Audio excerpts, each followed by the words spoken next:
Welcome to Mom's Dish, Minnesota. I'm Hannah. And I'm Nicole. Minnesota can be cold 6 months of the year, and the state mascot is the mosquito. But we are full of stories, local entrepreneurs, inspiring individuals, travel destinations, and more. We believe in the power of personal stories, have a passion for making our communities feel more connected, and highlighting amazing Minnesotans. At the end of each episode, we will also feature a song from a local musician. All you need to know for women on the go.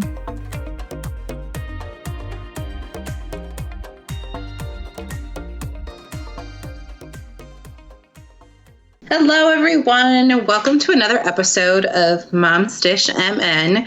We hope you are all hanging in there and finding things to do to keep you occupied at home.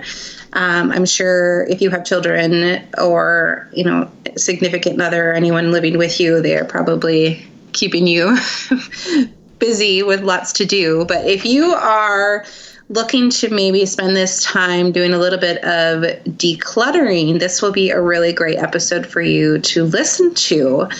Before we kind of dive into those details about our guest, we are going to have Nicole's going to share a little bit of information about the musician that we have at the end of this episode today. I just wanted to add that I think Mandy's interview was so timely for what we're all going through, and if we can just remember that maybe some good can be born of the situation that we're in, and we can focus on some of the positive things we can do if you're in the right mindset to do some decluttering.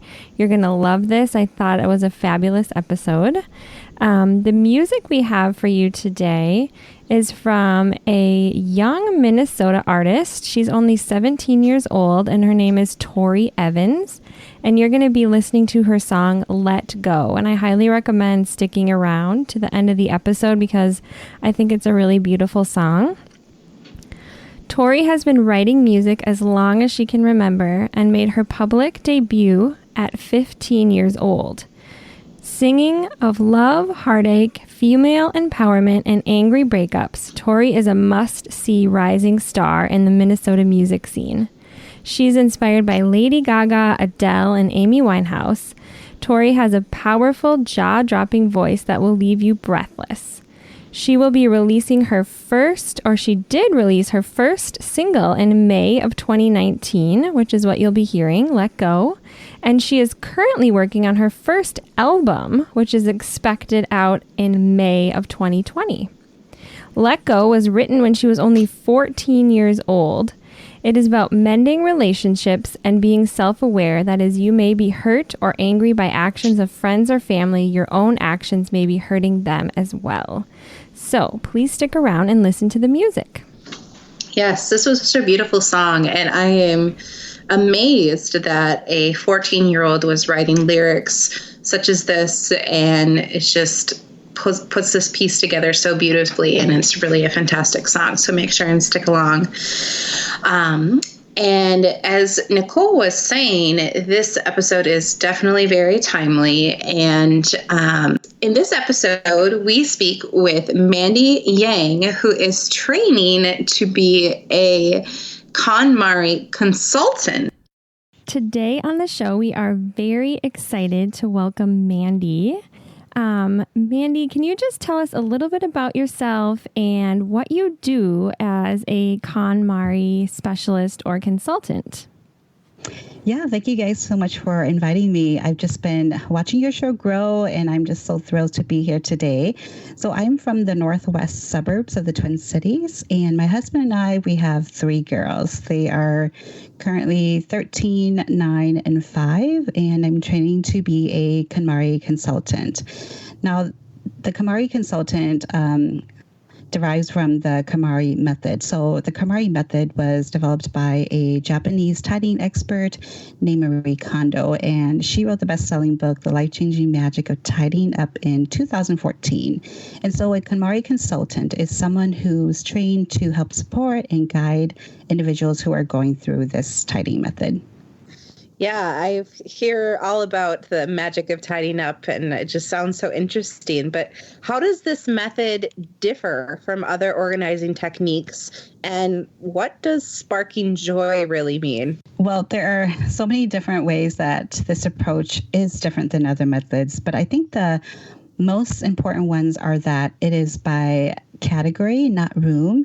When people think of decluttering, they think of starting off with a space like an office or a cabinet, somewhere that has been a pain point. But in the Kon Mari method, there is a very specific order in which you declutter and organize. So it begins with clothing, then books, papers, kimono, which is just Japanese for miscellaneous items. And this would include all of your linens, your tools for the home, your toiletries, seasonal decorations, and kitchen items.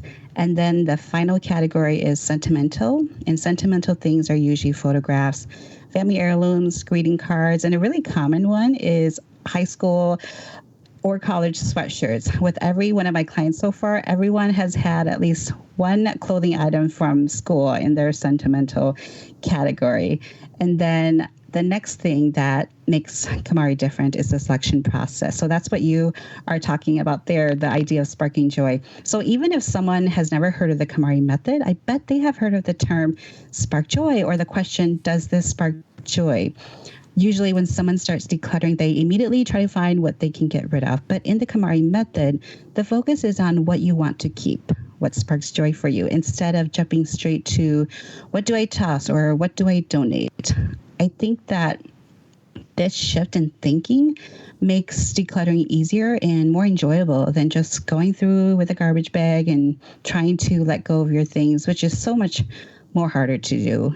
And then the last reason why this method for decluttering and organizing is unique is my favorite, and it's that the Kon Mari method is meant to be done once in your life. I always tell all my clients, let's do this well so that we can do it once.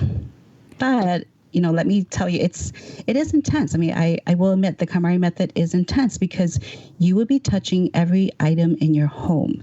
You will be making thousands upon thousands of decisions on what you're going to keep and what you're going to let go of. But you know what? Once you complete this tidying festival, and that's what Marie calls it when you complete all the categories in order, a tidying festival or a tidying event, you are done. Your home will be so tidy and organized for life because through that process, you have changed your mindset. And mindset is everything. Once you have it, you have it. I kind of see it like a life event. It's kind of like when you become a parent, there's a portion of your life pre-kids, and then there's a portion of your life post-kids. Or if you've gone to school, there's your life, preschool and your life post-school. You are just forever changed by this event. So yeah, there you have it. We just started this conversation and I've already shared the secret behind the method, but it's really that mindset piece that makes a difference. Yeah, that's so interesting. And I'm listening thinking, wow, this is so timely with people at home right now more than ever and looking for some things to do that are positive around their homes. How long does a festival usually take, or the tidying event? Do you do it, over several weeks, or what's the average time for somebody? I would say the average time is around 6 months. Anything longer than that, then you kind of get burnt out, and that's where new things start to come into the home again. And so then you're going to feel like you're not making any progress. But, it really depends on the volume of things that you have, your ability to make decisions, and also, of course, there's that time piece. And so, yeah, I would agree right now is a really great time to tackle this because that's a really common question that we get from people. We'll get from people, well, my spouse and I have a full-time job and we have kids. When do we squeeze this in? So, right now is such a great time to get that started at least. I like how you talked about somebody has like a high school or college sweatshirt. I know my husband has a lot of T-shirts that he really likes, like a lot of graphic tees and things like that. And I think the one thing for him that I can never convince him to get rid of them is I think all of them spark joy. And so it's really hard for him to get rid of things. And so sometimes I could see that being a really personal battle of keeping too much. Like, it would just be hard to make that decision. But how did you go about getting into something like this? When did you start getting into Kon Mari and the Marie Kondo specialist? Yeah, so it was around 2016. That's when I completed my tidying event, and it was after we moved into this home right now. When we were packing in our previous home, I got rid of so much stuff. I made so many trips to Goodwill. I sold things on Craigslist. You know, back in the day, you still sold things on Craigslist. I think now everyone's kind of moved to Facebook. But in the end, I just even posted things up for free. However, even after doing all that, we showed up to this house with 2 huge moving trucks. And oh gosh, I was just so embarrassed. And you know, when you first move into a neighborhood, you know, the new neighbors are always scooping you out. And I was like, oh gosh, we are not making a very good impression showing up to this house with 2 huge moving trucks. And so I told my husband, hey, let's not bring anything in. Let's unload everything into the garage. And we did. It's a 3-car garage and it was full. We couldn't even park our cars there for a while. So then I said, okay, let's slowly bring in what we need, what we want. And I think that night we brought in our mattress, our bed frames, our sofas, and our dining set, and that was it. And then over a period of several months, 60% of the boxes in the garage still remain there unopened. So then I thought, okay, this is great. You know, obviously we don't need them. Let's donate them all. And we did. But the story doesn't end happily ever after there, because in 6 months or so, I started to notice some very familiar piles of stuff in my home again, you know, store bags of unopened items or school carnival freebies, or, you know, just like the just in case clothing started to happen again. And I've started to feel overwhelmed. And so that's when I read Marie's book and we completed our tidying event, and it was so life-changing. And my first thought was, wow, like this is amazing. And then I was like, okay, I want to help others feel this amazing. So I started to watch for her upcoming seminars, and every time they opened up, they sold out so quickly. But I was finally able to get a spot last year and attend. And as of this recording, I'm almost done with the certification process. Now, for the certification process, you know, the first few things are obvious. You have to have read her book, The Life-Changing Magic of Tidying Up, and complete the method in your own home. And then you have to find a seminar and submit photos of your home, and then you will get invited. And then you attend the seminar, which is a weekend with Marie and her team. And it was glorious. Like, if you've seen her Netflix show, she is just so joyful, and in person, she is the same way, like magical. I don't even think she walks. She like practically glides around the room. And it is so contagious. Like, oh, that's and so then sweet. After that, yeah, she is so sweet, just like in the show. Yeah, I always tell people that. And after that, then you practice on at least 2 clients to accumulate the minimum of 30 hours. And one of your clients has to complete all the categories. You know, they have to complete the whole tidying event before you can submit your reports. And then you submit your reports, they review it, and your client session photos. You take an exam, you complete an interview, and then you become certified. Wow. Wow. That's quite the journey. Yeah. And so what step are you on? My clients are almost done with their tidying event. So I think I just have one more session with my client on her sentimental things, and I can finally submit my report. So I'm just kind of waiting on that. But given the holidays and everything else that's going on, it's kind of, you know, holding back the sessions a little bit. Yeah. And what does a client session look like? Is this a remote session or do you go to their home? So for the certification process, it has to be in home, but I do offer virtual sessions on the side. Okay. Also perfect for this time. It is, yes. And then what happens next after you become certified? Well, then you get posted on their website as a certified Kon Mari consultant. Oh, awesome. And then you'd be able to start taking more clients, I would assume. Yes, you would. Yeah. What has been the biggest benefit in your personal life since starting this journey, do you think? Oh gosh, the biggest benefit for me, or I would say for us, my husband and I, since completing this method, is that we have paid off $34,000 of debt last year. And that's what everyone means when they say the Kon Mari method is life-changing. It not only transforms your home, but again, going back to that mindset change, just because the way that you think about your things changed, the way that you think about your life and other things changed. After we Kon Mari'd our home, it not only opened up space in our home, but also in our time, our energy levels, our mind. And like I said, the Kon Mari process is intense. You will handle everything in your home, and you would never want to do that again. And I noticed that after our home was tidy and organized, I did not want to shop the same way I once did. I became more selective because I'm sure unconsciously, my brain's like, Mandy, this will not spark joy for you in a few years when it's just cluttering up your home and you may have to, end up donating it away anyways. And so I shopped less, but, with more intention. And then I noticed, we have more money. Our income did not change, but we have more money. And while this must seem obvious to you guys, and to others, I'm sure, it took me that long to connect the dots and realize, oh, this is why we're in debt. I grew up spending. Going to the mall or a flea market was a family activity. So any free weekend I had, it was like, okay, let's take the kids, let's go shopping. If I felt a difficult emotion or I had a bad day, let's go shopping. Oh, that looks cute at Target. Put it in the cart. It's only $3. So yes, after I completed the Kon Mari method, we spent less and we finally organized our finances by paying off debt. So that has been the big life change for me. Wow. That is amazing. 34,000 you said in 1 year. That is fantastic. Yeah. Yep. 34,000 in about 2 years. It took us 2 years to pay off that debt. Yeah.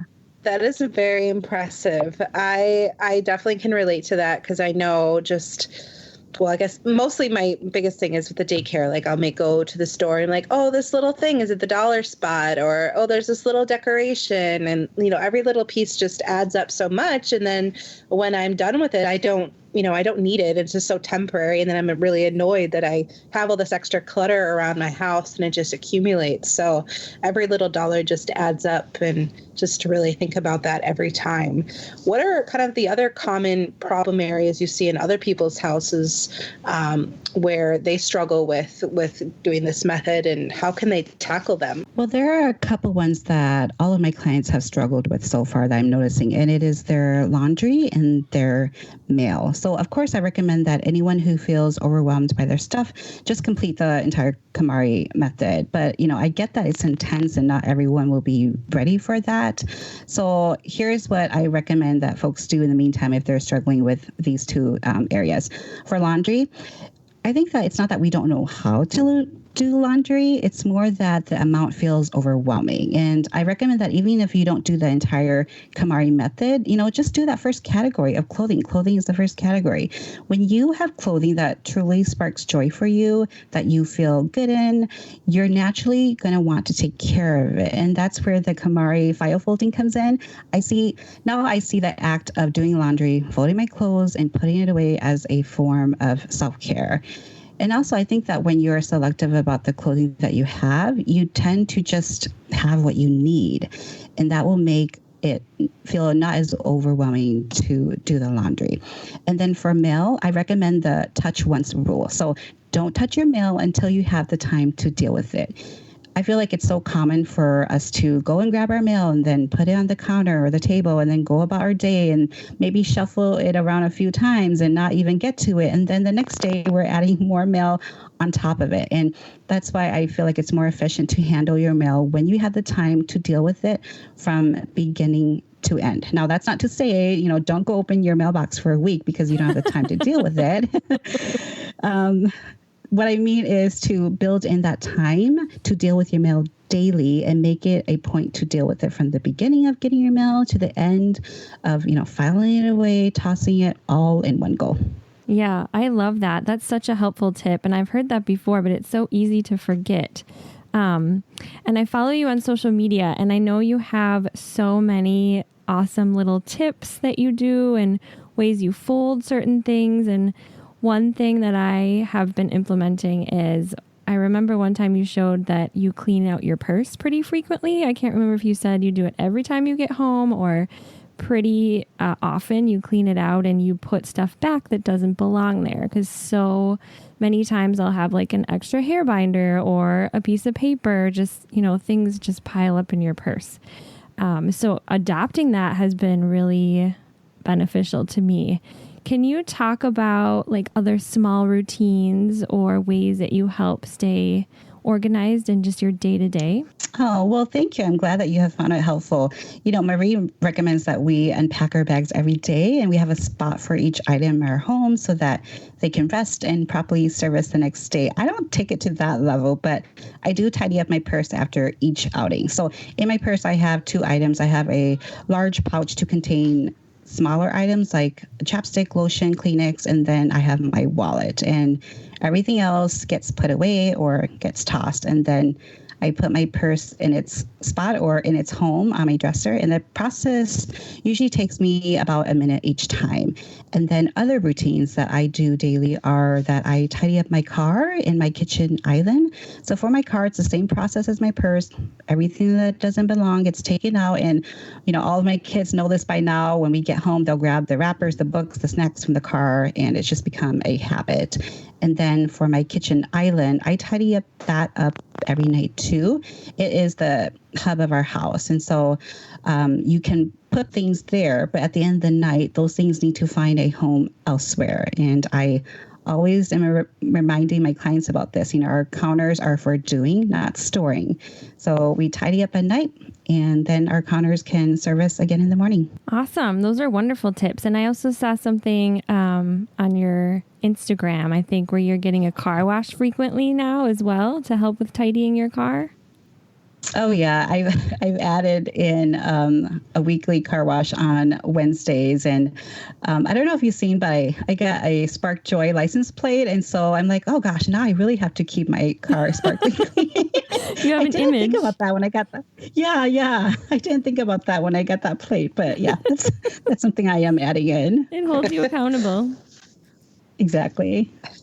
I love that. I didn't know you had that as your license plate, so that's awesome. And I like that you specifically picked the places that just seem like such a hassle to clean up. Like our kitchen, our purses, our cars, like kind of the things that we know that we have to clean up and we really should be paying more attention to, specifically maybe our car or our kitchen island where everything gets dumped. Really, just if you put a few minutes each day, it can just make your life so much easier and run so much smoother.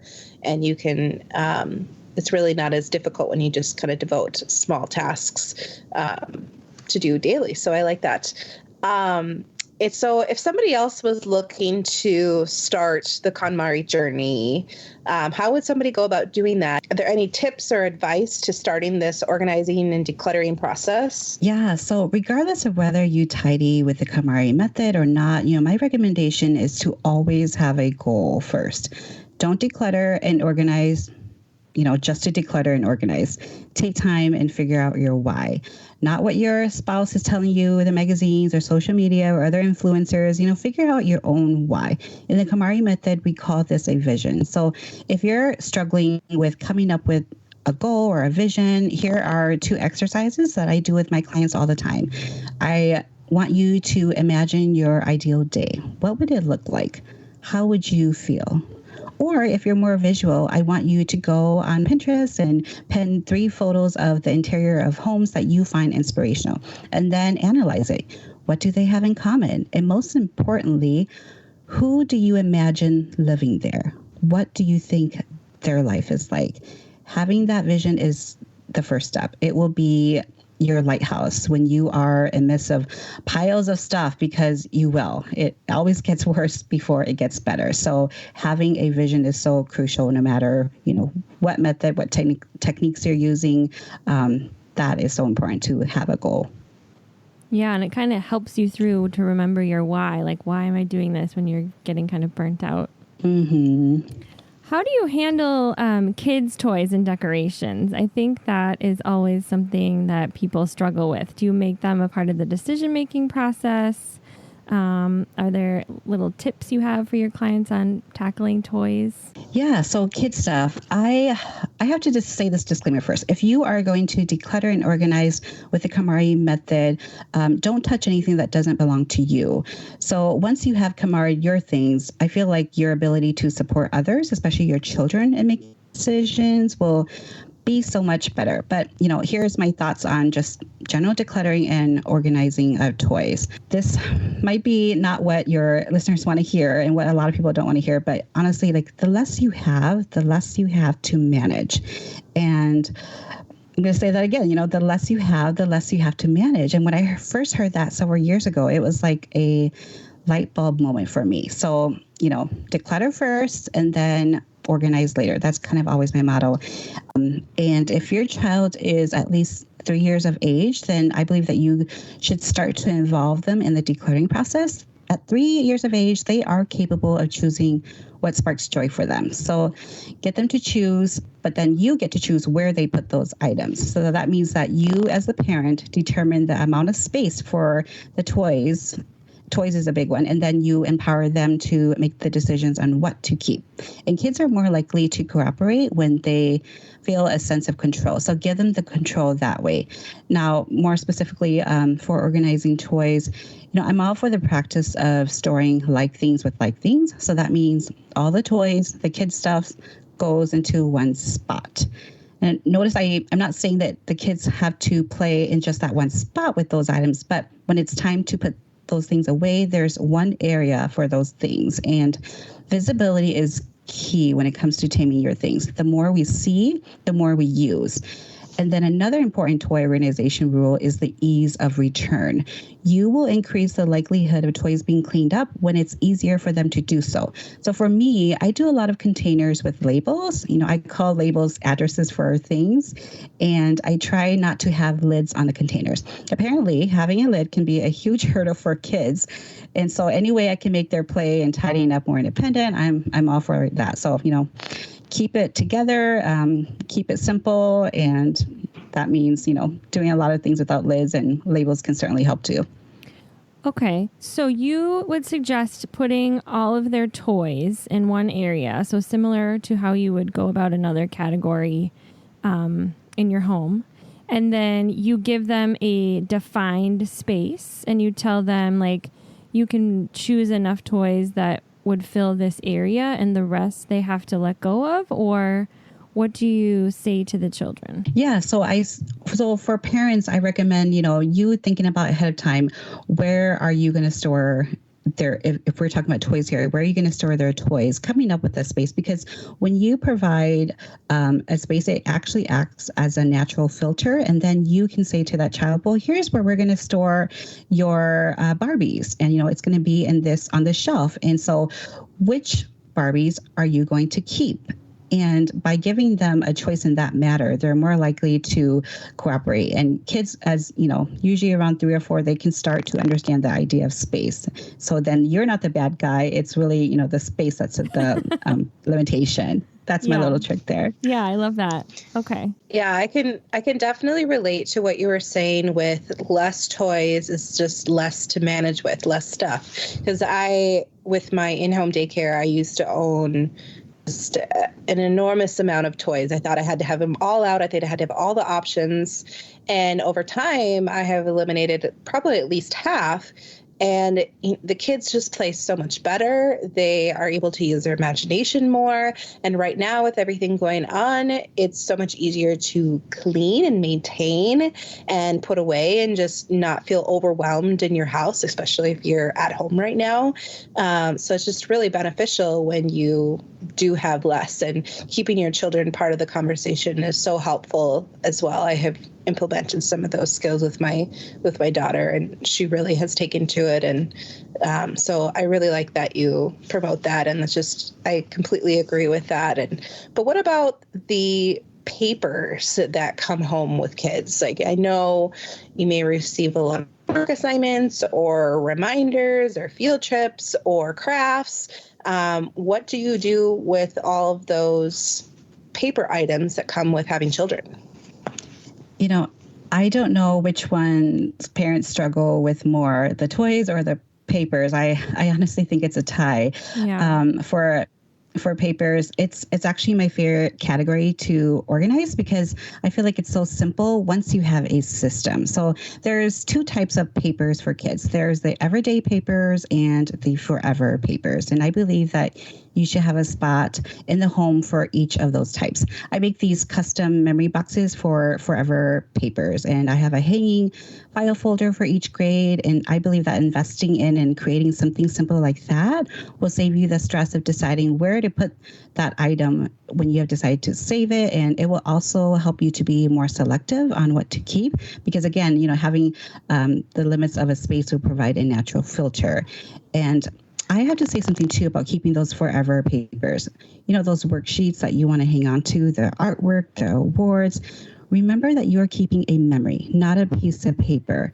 I ask myself, and my kids now too, now that they're older, if something has a story, ultimately, I believe that we're keeping a worksheet to show how they spelt their name when they were in first grade. And so that means we do not need to keep all of the worksheets from first grade.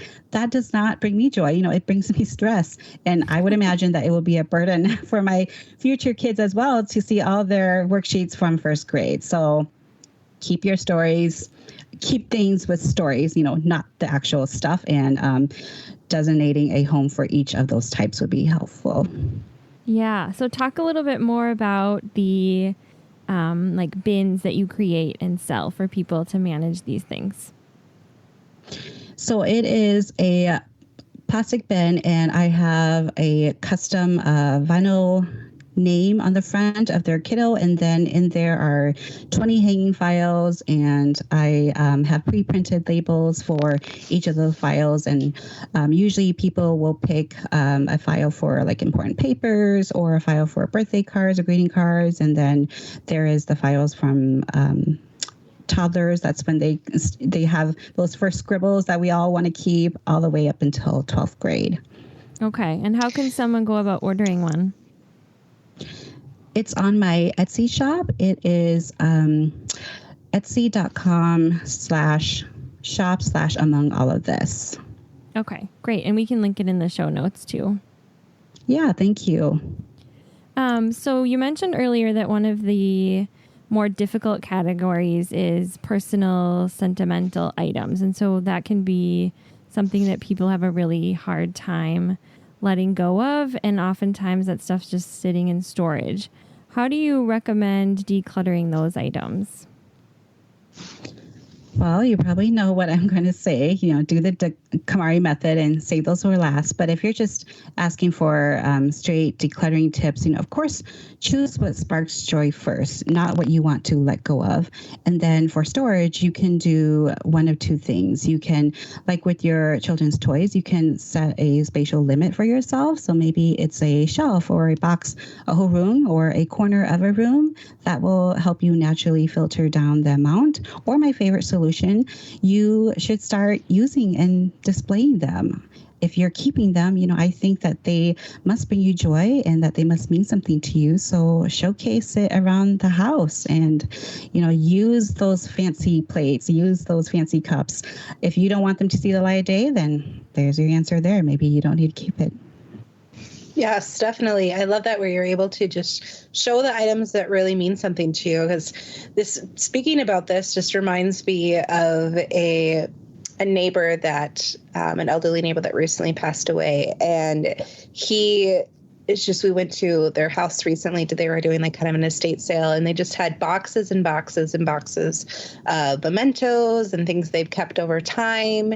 And they were never out to be seen. They were always just stored away, kept at home. And now the grandchildren are having to deal with all these. If the things are really important to you, it really is imperative to have them out, to look at them, and to have that reminder each day of why they were so important to you. So that's a great tip to have. What other general tips and tricks do you have for keeping a simple, organized home? Well, I think here's the thing about clutter. It is so personal. How one person defines clutter looks very different from another person. As a home organizer, a Kon Mari consultant trainee, I have been in so many types of homes. And there are homes where I walk in and I'm like, wow, this looks so gorgeous and neat here. Like, why am I here? And then, I'll have that client say, oh, kind of gosh, I'm sorry, it's a mess. It's so disorganized. And I think that our things become clutter once they no longer serve a purpose in our life. Those heels may have been on sale and are in good shape, but if you no longer wear them to a job that requires that level of dress, it then becomes clutter. If your grandmother's sewing machine is a classic and they don't make them like that anymore, and you've always wanted to learn to sew, but you just had a baby and so you don't have the time, and now your baby's heading to middle school and you still haven't turned on that thing, it's probably clutter. Don't ask me how I know that. But you're asking for a friend, right? Exactly. Asking for a friend, of course. But, I believe let's let it go so that it can serve someone else. Our things have seasons too. And I find that when something sparks joy, you don't even have to question whether to let it go or not. And it definitely doesn't feel like clutter. Clutter is an emotion. So listen to your heart and keep what lights it up and what you need. The less you have, the less you have to take care of. In the Kon Mari method, we found that once you declutter, keeping a tidy, organized home isn't an issue. So those are my final tips. Declutter first, keep what sparks joy, keep like with like, and think of tidying as a small daily self-care ritual.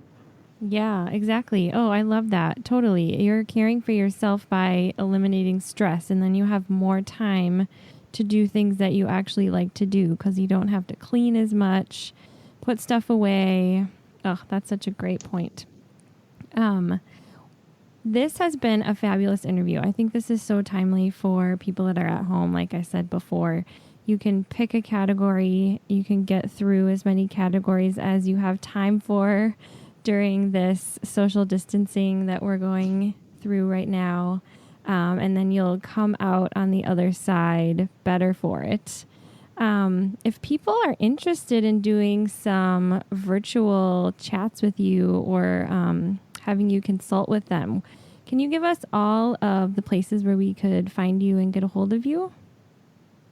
Sure. So the website is amongallofthis.com, and on there you can find more information about my Kon Mari consulting services, including the virtual sessions as well as my Kon Mari method checklist. I also have one for kids if you're looking to help your kiddos declutter. And I also have a fun printable on there to encourage kids to declutter. And then there's the Etsy shop. You can find that link under the product section of my website. And I'm also on Facebook and Instagram at Among All of This. And I personally love Instagram's, especially the stories features. I share a lot of tips and behind the scenes and just daily mom life there. Yeah, I have learned a whole bunch just from watching your stories. So I encourage you, if you're listening, to go find Mandy and follow her so you can learn some fun stuff as well. Yes, thank you for speaking with us today. I am also hoping with some of this time in my hands to kind of get started on this process as well and get my house feeling a little bit more full of joy. Oh, well, thank you. Likewise. Thank you for having me, and the pleasure has been all mine. Thanks, Mandy. We are so glad you joined us for Mom's Dish Minnesota. You can find us on Instagram and Facebook at Mom's Dish MN. Visit our website at momsdishmn.com for show notes and to subscribe to our email list. If you wish to have a song featured on our podcast, please contact us. Love this episode of Mom's Dish MN? Head over to iTunes to subscribe, rate, and leave us a review. Join us next time and enjoy the music.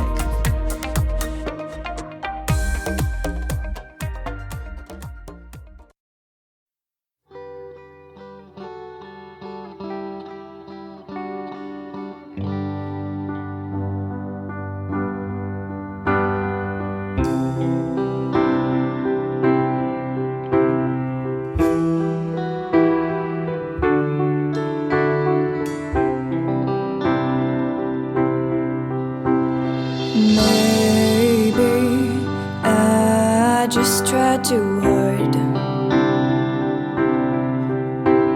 Maybe I'm falling apart.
a mistake.